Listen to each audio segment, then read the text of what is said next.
Tem outra dimensão dessa investigação, né, Vera, que é a dimensão das CPIs. Tem uma mista, que é a do INSS, e tem a do crime organizado no Senado. Quais as próximas iniciativas dos parlamentares diante do que se viu até agora? Eles querem avançar, principalmente porque as duas são compostas ali por vários partidos, como é o óbvio em CPIs desse tipo, e cada um tem o seu interesse de avançar aqui e ali. O que eu acho que vai acontecer é que vai chegar o prazo para elas terminarem, e esse prazo está chegando agora, uma termina esse mês, a outra termina em abril, e a cúpula do Congresso vai fazer de tudo para que elas terminem nesse prazo, não sejam prorrogadas, e para daqui para frente tentar fazer um novo torniquete no que elas recebem de informação.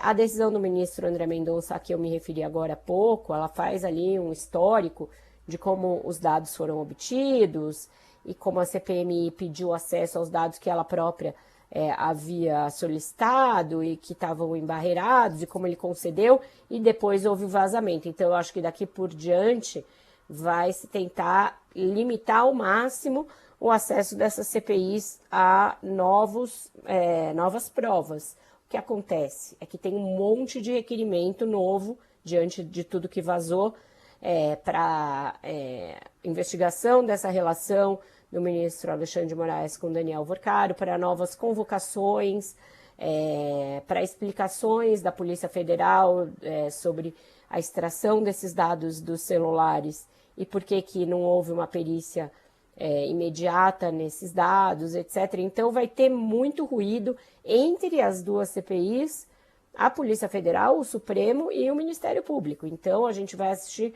a todo mundo numa arena tentando ali defender o seu lado, as CPIs querendo avançar e essa barreira de contenção que está se formando, atuando do outro lado para embarrear.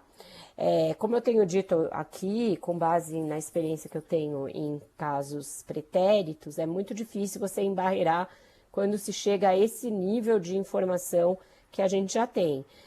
A gente está naquele momento em que o Brasil inteiro já leu as intimidades de Daniel Worcaro com as suas muitas namoradas, que o Brasil inteiro já mandou e recebeu memes variados a respeito do assunto, de música de IA, a montagem de jogo de vôlei, em que o Daniel Worcaro pergunta para um ministro do Supremo se ele conseguiu bloquear uma bola.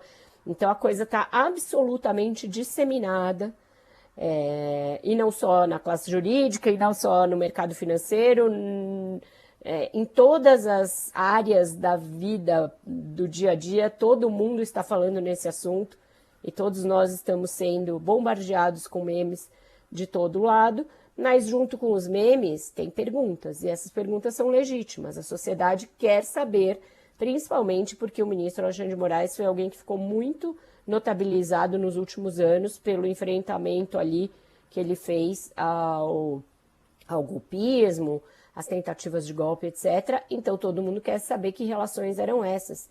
E isso não tem nada de revanchista, isso não tem nada de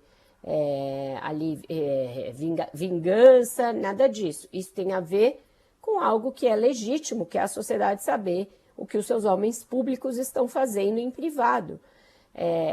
E agora a pressão vai ser muito grande por parte da sociedade e eu acredito que embarrear qualquer coisa vai levar a novos vazamentos.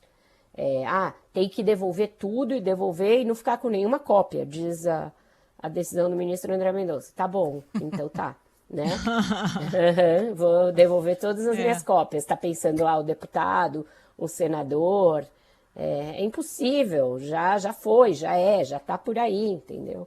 Então, muita coisa ainda pode vir vazar do que já está em poder de jornalistas e de CPIs. Então, tentar abafar agora é quase inócuo. O que vazou já é muito grave, né?